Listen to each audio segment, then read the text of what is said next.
Hello, and welcome back to another episode of Critical Reactions with your host, Bryan. We're going to continue on with this week's theme of sludge metal, looking at the genre of sludge metal. And as I've come to realize in the past couple of tracks, as well as talking with people in the comments, I am kind of right on with what I think sludge metal is, but it's also something very different than I was expecting. This seems to be a genre that is very closely rooted to post rock, which is not kind of the direction I was going in at all, but it is kind of touching on some of the same things I've been talking about that I've been picking up as what I perceive as core aspects of the genre. So, we're going to dive in today and see if we can't further explore what's going on here with a band called Acid Bath. The track is called The Blue. Let's see what they're bringing to the table today.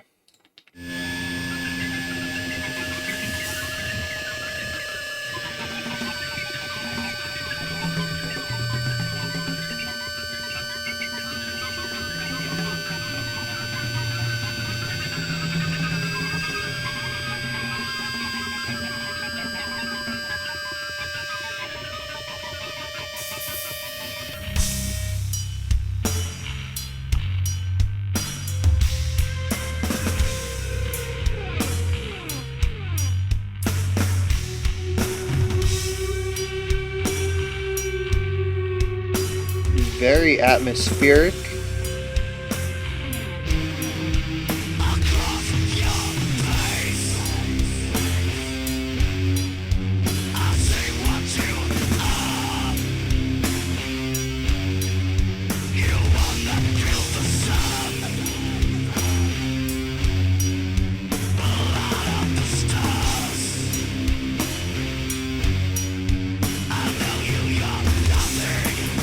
Yeah, I felt that. Slight accelerando at the end of that bar before moving into this new tempo.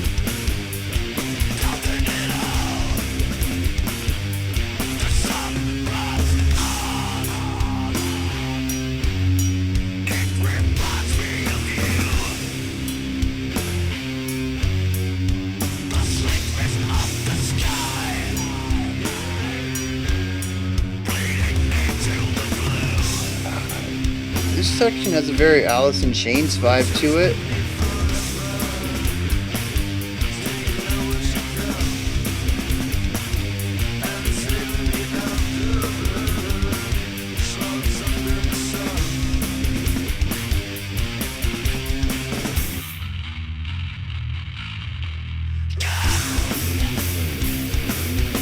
Okay.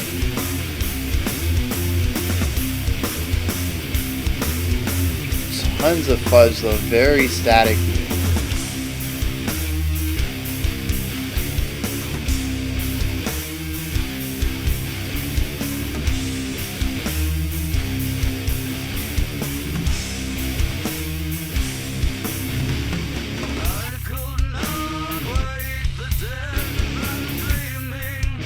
Okay.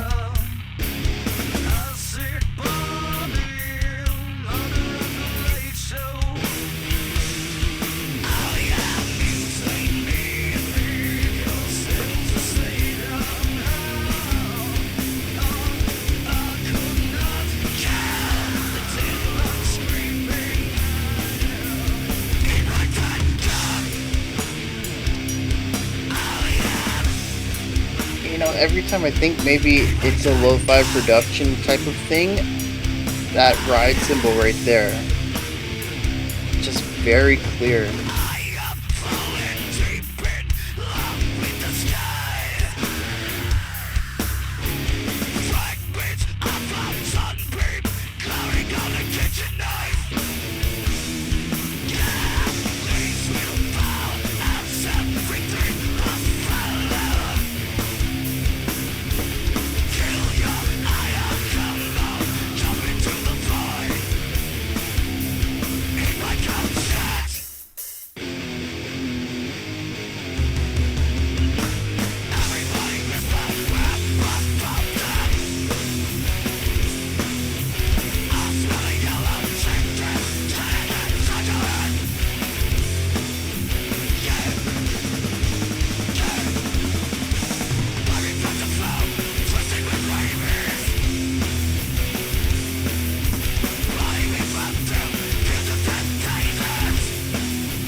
fascinating how all over the place the song feels, but it's still quite a cohesive experience.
So, I have two ideas here. One, of course, is diving into the music. And I think we're going to do that first while it's still fresh in my mind. But the second is exploring what is sludge because I think I'm more confused now than I was coming into this.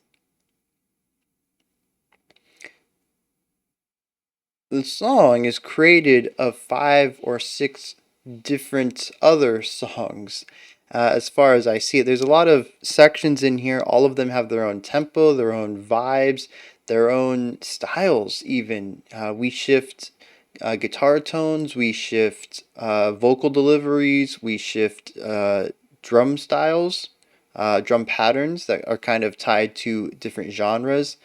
Um, it is an eclectic mix of a variety of sounds that are tied together by the production. And it makes it, like I mentioned at the end, it feels very. Every section is isolated. Every section feels like its own unique thing, but it also comes together to something that feels like a cohesive experience from start to finish. And it puts me in an interesting place as a listener because it feels simultaneously coherent and cohesive while also being very disjointed. And I don't know the best way to get into speaking about this, so I guess we'll just start from the idea of transitions and we'll see where we go from there.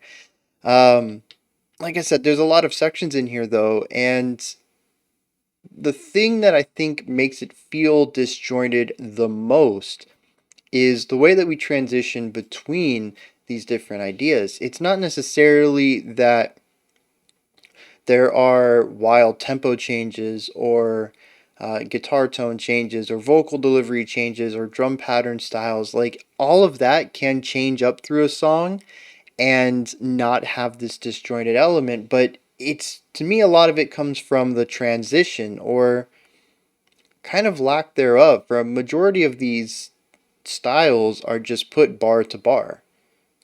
The last bar we were doing this one idea, this next bar we're doing a different idea. There's not really much of a way of smoothly moving between the concepts. Instead, we sort of just push them up next to each other and say whatever happens. happens. There are a couple of moments that we do see a bit of a retardando into a slower idea or an accelerando into a faster idea, but those are far and few between. A majority of the time, we literally just change on a dime everything about the song. And it makes everything feel, like I mentioned, very segmented, very isolated. To me, it feels more like channel surfing than changing between ideas naturally.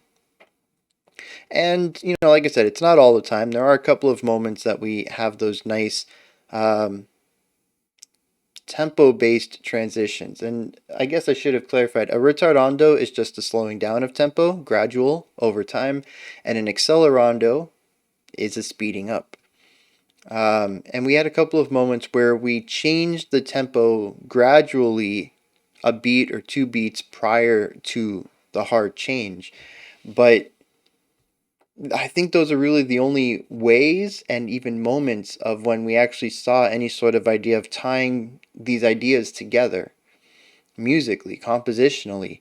A majority of the time, it really just is a harsh transition. We were doing this, now we're doing that. And it makes it feel like these ideas are not tied together, that they're segmented, they're isolated, that they have nothing to do at all with the ideas that came before it or the ideas that will come after it.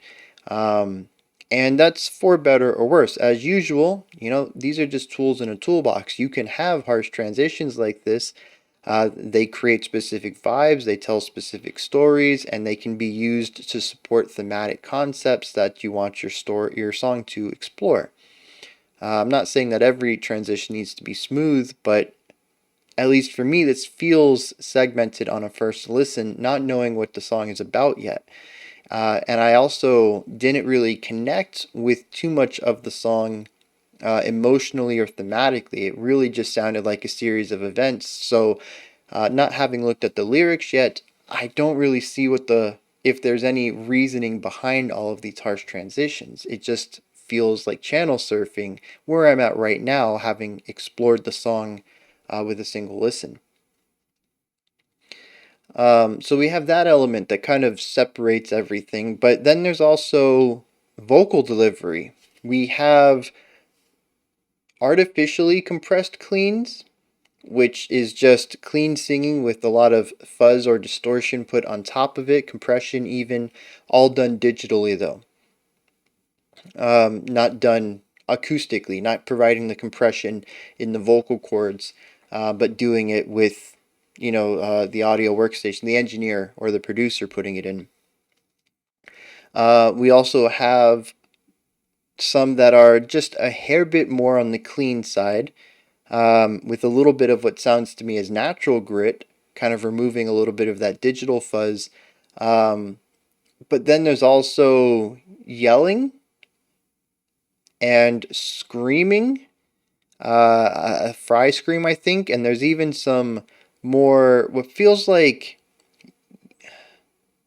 it's like the midway point between a growl and a fry, where it feels like maybe it's just a very low fry scream, but it also feels like it's more visceral, right? So we have a variety of different vocal deliveries, and the vocals, much like what we've checked out other Sludge tracks this week with I Hate God and ISIS, the vocals sit above everything in more of um, a pop culture style, or a popular style of song production, where your music sits underneath the vocals and support the vocal work, which is very different from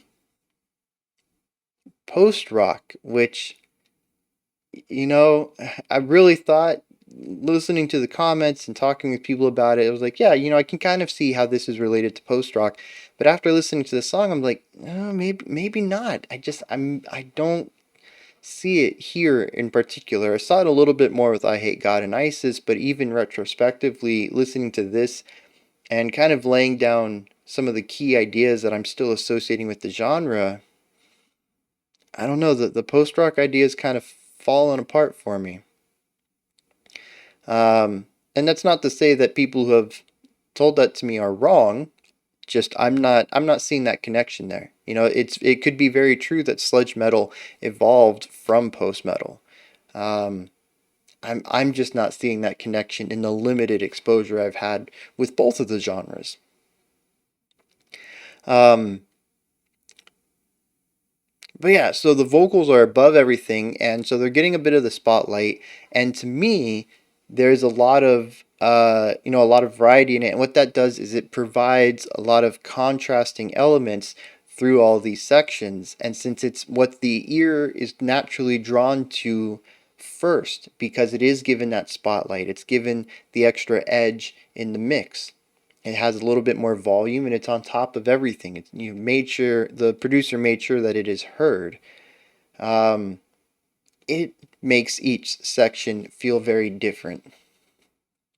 And that just adds to this segmented idea that, once again, feeling like channel surfing. We were listening to something like this. Now it's slower and screaming. Now it's a little faster and they're singing to it. Everything just kind of feels like isolated ideas that were kind of written in a vacuum. And then they just said, oh, we have five neat ideas, smash them together. Who cares how smoothly they flow? And I'm not saying that that's what they did, but that's what it feels like to me on a first listen. Now, there's one other aspect about this song that stands out to me as just a major part of it. And this is going to be the part that makes everything feel together. It kind of wraps the entire song up into a bow and says, yes, this is all a single package. And that's the production. Everything is hyper compressed. Both technically, there's a lot of compression and fuzz on everything, but also spatially, in that it feels like everything in the song is just very tightly positioned. There's not a lot of, we look back at yesterday's Sortal uh, reaction, and I spoke about the sound sphere, how they used way far outsides on the panning, and instruments kind of felt like they were higher or lower spatially than other instruments, and there's just a great field of instrument placement. Like you could hear different sounds from different areas around you. And here, everything feels like it's just tightly packed around my head. There's definitely some side panning, there's some center channel stuff going on, but there's no distance to it. It doesn't feel like a very large sound. It's all, right here close to me. It feels very claustrophobic.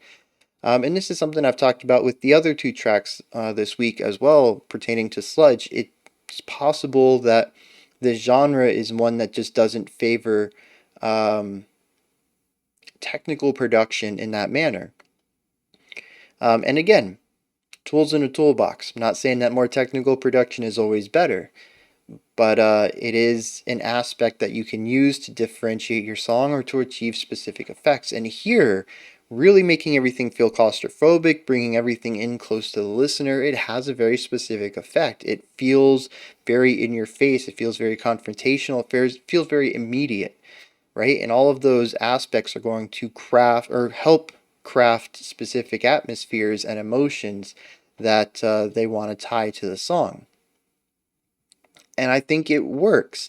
There is definitely an aggressive element to the song, no matter what section we're in, even in the more laid back, doomier sections, just where the tempo just slips into nothing, no, it's still loud and aggressive. And even though we don't have too many strums or drum hits per bar, when we do get those attacks, they are very sharp and they feel very implicit.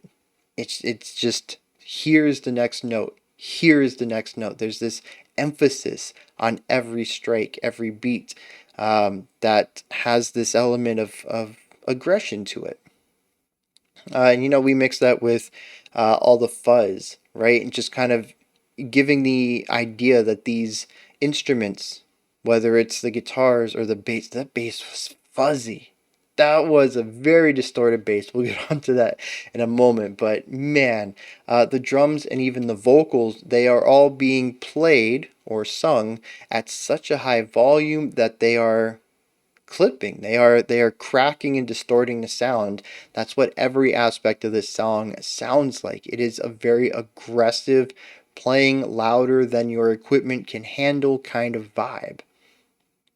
So, bringing all that sound to the listener's face as close to their ears as possible, being very confrontational in that manner, works well to buttress the ideas in the music. The individual sounds of the instruments line up with the overall sound of the song. And every section is like this. Every section has some sort of aggressive individual element to it, as well as this louder than life in your face production. And that is what I said kind of ties everything together. We have these individual ideas that musically don't really seem to have a lot in common, but the way that they're produced, the way that they are crafted to sound, all fit the same mold. And in that sense, like I said, it does feel very tightly woven. Everything is here to showcase various sides of the same coin, assuming we are in an nth dimensional space where coins can have more than two sides. um, a five-sided coin, if you will, given that there's at least 5 sections in this song. Um, so yeah, just like on the surface level, the way that the song sounds, it puts me in a strange place where it feels very disjointed, but also very connected. And I'm not too sure how to feel about that quite yet. We'll see maybe if I give it a second listen or dig into the lyrics, maybe get another perspective on it. But right now I'm walking away from this one musically, sonically, I should say, just a little torn in two directions, I suppose you could say. Now, there's also the musical side of this that I want to get into, and I don't really know the best way to talk about it because they go through a variety of different ideas. I talked about we already have a lot of vocal styles being present, but we also have a lot of drum techniques or drum patterns present. We have more doomier styles where it's taking the bass, the alternating bass and snare, but stretching it out over long periods of time where you get a hit every second and a half or 2 seconds, which just makes the idea feel very slow. We also have faster upbeat stuff that plays around with syncopated strikes between the bass and the snare that feel more at home in punk. And we also have some ideas that just kind of exist to be a metronome at a typical speed that feel very rock. And it jumps around between all sorts of ideas there. Guitar wise, we're mostly looking at a lot of melodic work. I don't really remember hearing too many moments where it was pure chords. A lot of the sections are riff based, but they're riff based with the idea of texture. It's not necessarily trying to craft melodic flow or melodic lines so much as utilizing specific sounds or repetitions of sounds or just the fuzzy distortion of the guitar itself to create the atmosphere for the section. Sometimes that atmosphere can be weighty, like in the slower sections where they strum one note and let it hold and just let that distortion sit and exist. And other times it's a little bit faster and can provide a little bit more aggression. Um, and it's just this back and forth between, or not back and forth. It's a series of, again, different emotional vibes or different musical vibes with similar emotions, and just kind of exploring how many ways we can showcase the same idea. How many perspectives can we show this emotion from, this atmosphere? Um, and then of course the bass, man. I can't get over that bass. It kind of gets hidden in a lot of it just because there's so much fuzz and distortion, but when it got that chance to play by itself, I mean, you could just hear it. It's a huge tone, and then it has so much compression and distortion on top of it, which to me sounds odd. Even in some of the heavier bands we've checked out, the bass typically gets to be a little bit clearer just because the low end gets muddier a lot easier. It's more difficult. And this was a bit of a muddy sound. The crackling and compression definitely bled into the notes themselves and made and kind of gave less space between the individual hits. But I think the producer at least did a fantastic job at allowing the bass to have this distortion and compression on it without muddying it up too much. It wasn't as clean as I would have enjoyed it, but it was definitely a lot cleaner than it could have been given how loud and distorted they were going for with it. um, and I think the last thing I want to talk about before we move into the lyrics is influences. Oh, actually, I won't. Actually, you know what? We're just going to move into the next phase because this kind of bleeds into that, anyways. Which is, what is post rock? We know what post rock is. What is sludge metal? Like I mentioned in the comments, we've been talking about it. I've seen people say that it's doom meets post rock or post metal. I've seen people say that it's grunge metal. And I've replied back to these people, trying to get a better understanding of what's going on here, because in the last two videos, I haven't really found anything unique to the genre. To me, it is just a heavy rock, something that you would hear on the radio. And I think I can still stand by that after listening to this, and that's because there's so many sections in here that feel like they were ripped straight from bands who have played on the radio. I heard Godsmack, I heard Static X, I heard what was that one I mentioned? I even mentioned it in the middle of the reaction. They sing The Rooster and oh, Alice in Chains. You know what? I heard basically this. Oh, and Godsmack. There's one. I don't remember if I said Godsmack yet, but yeah, Godsmack was definitely a section I felt in here, and it feels like it just kind of bounces back and forth between all these different influences, but puts them through, I don't know, a deep fryer, and just really gritties everything up with this extra layer of crispiness. This extra grit on top of everything. It's the extra fuzz, it's the extra compression. There was one moment when the song cut out to like just the guitar and the vocals, I think, or maybe it was the drums and vocals. And even though there was like pretty much nothing going, there was this really loud hissing and crackling still being applied to the song.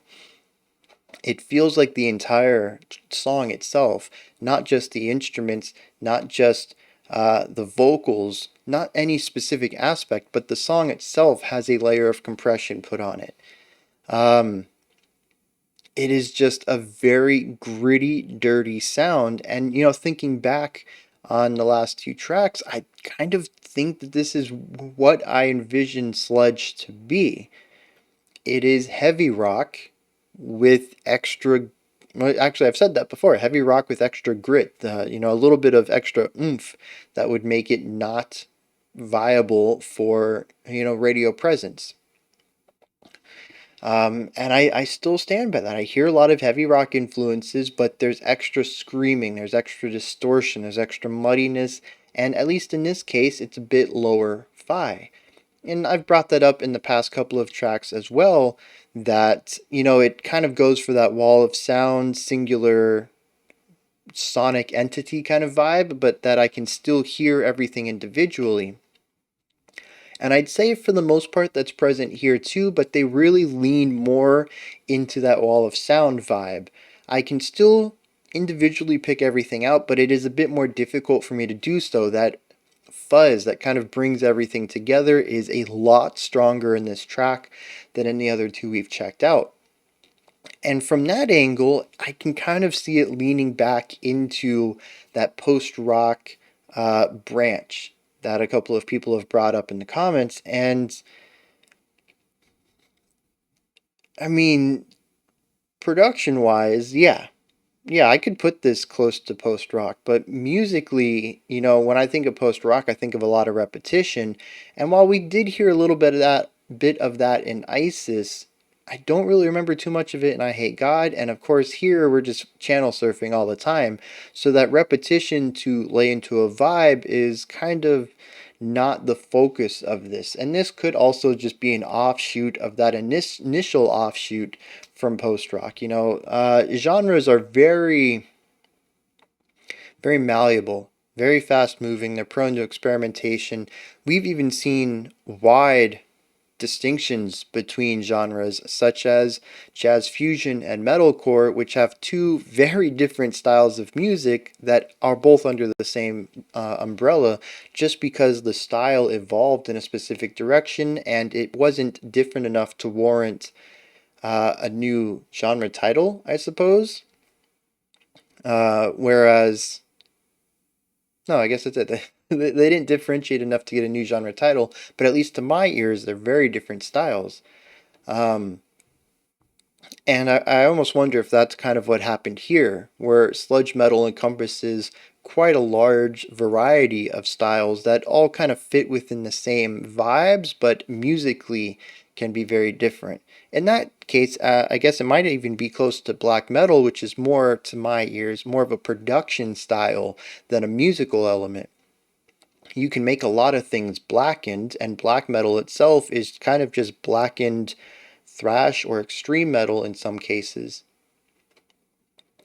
Um, and like I said, I kind of wonder if that's what's happening here, where sludge is just a big group of different kinds of music that all kind of have similar production. Like I said, the production has been very similar across these three tracks. Uh, Lots of fuzz, really aiming for that wall of sound, and just being a very gritty sound overall. Um, a very gritty, heavy rock. I still can't get past that. That's what I hear in all of these songs. When you cut out the production and you look at just the notes, just the chords, and sometimes, at least in this song, even just the vocal delivery, that's all I hear are radio rock bands on the heavier side of the spectrum. Especially, I mean, I guess the three I named, right? Godsmack, Static X, and um, Alice in Chains, heavy rock for the 2000s, right? I don't really hear anything that I would relate to modern rock. So I wonder if, you know, is this like post metal meets heavy rock? Is that kind of what this is? I don't know. I guess let's get into the lyrics. I got to pull this up real quick. I'm going to have a jump cut. It's going to be a little bit of time for me, but it's just going to be a second for you.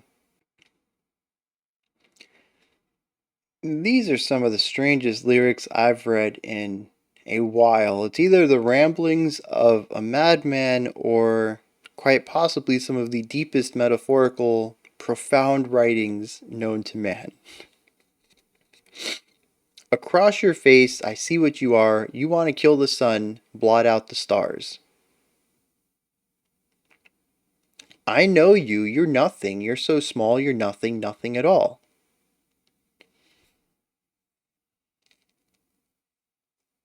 So in the first two lines, he's speaking to somebody who has delusions of grandiose.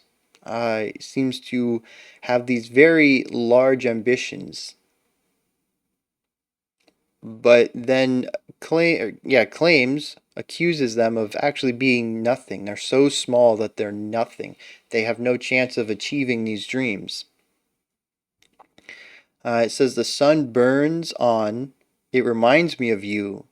The slit wrists of the sky bleeding into the blue.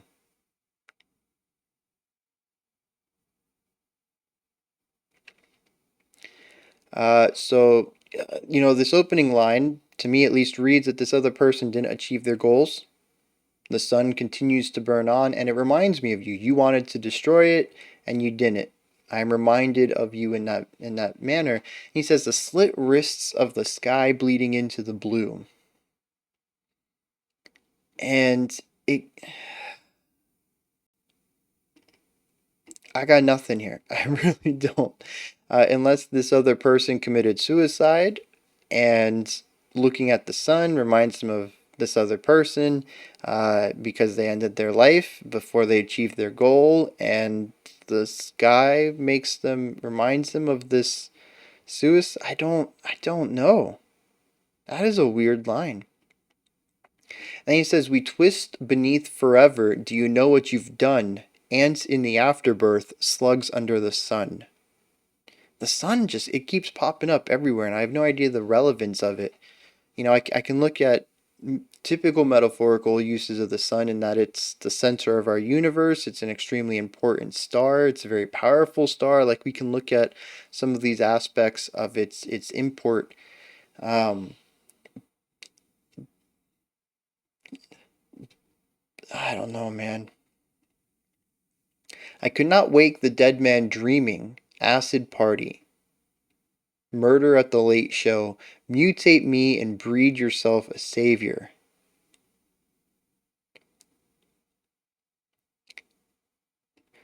I have fallen deep in love with the sky. Fragments of a sunbeam glaring on a kitchen knife. Leaves will fall as everything must follow. Kill your idol. Come on, jump into the void.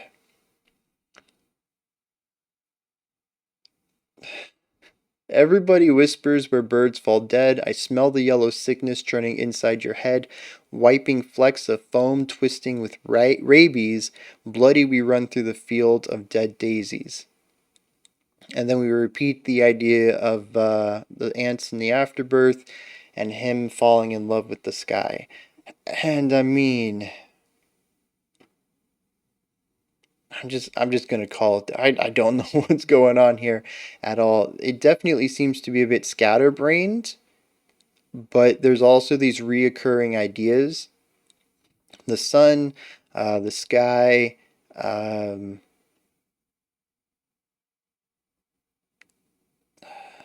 I don't know. There's like little pieces that kind of connect all of these thoughts, but for the most part, they seem very distinct and isolated. And then there's also multiple allusions to murder or suicide, not quite sure. Just death in general, I suppose, which seems to be an overarching idea throughout this track.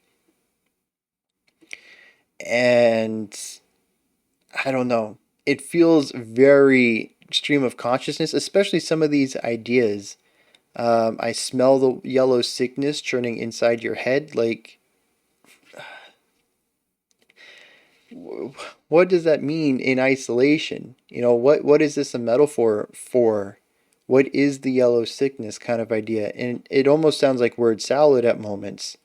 Mutate me and breed yourself a savior. Like, yes, those words go together, and I kind of get a vague idea of what you might mean by it, but it also kind of doesn't make a lot of sense, especially when you put it up against the other lines around it. So, every line, every stanza, especially, feels very disjointed from the rest, which matches what the music is doing, but I get the vibe that, at least in this case, the lyrics are possibly going over my head. I don't want to say that they are the ramblings of a madman, that it's just randomness, because there are too many ideas that continue to be found throughout. I think it's just whatever secondary or tertiary meaning that these lines have is completely lost on me. Um, but there is definitely a grittiness to the visualizations that are being created with these words, the images that he's crafting through the words. And that grittiness, I think, lines up well with the music style they're utilizing as the transport of the lyrics of these words. I think that is a really great connection there. I can't see these lyrics being done in a pop song, is what I'm saying. Like, the genre that's being played underneath these lyrics, it's a perfect combination. It is just as equally gritty and dark as the words themselves.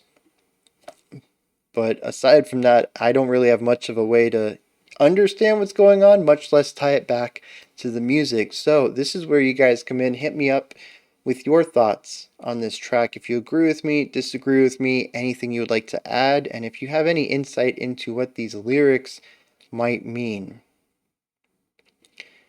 When you're done commenting, you can head up to the description box, and there's a link for Linktree. It'll take you to this menu right here. It has everything related to the channel. You can pick up some merch. You can follow me on Twitter, join the Discord, join the Patreon if you want to help vote on future themes and songs. All of that is in the it's in the Linktree, in that menu right there. Above that, if you could, like, subscribe, and ring the bell. I greatly appreciate all three of those. All right, that wraps it up for this one. We also have a special selection for today. Otherwise, I'll be back tomorrow, 5 p.m. Eastern Standard Time, 9 p.m. UTC as usual. We'll be looking at another Sludge track and our final special selection for the week. Until next time, remember to be critical, not cynical of the music you listen to, and have a fantastic morning, afternoon, or evening whenever you choose to watch my videos.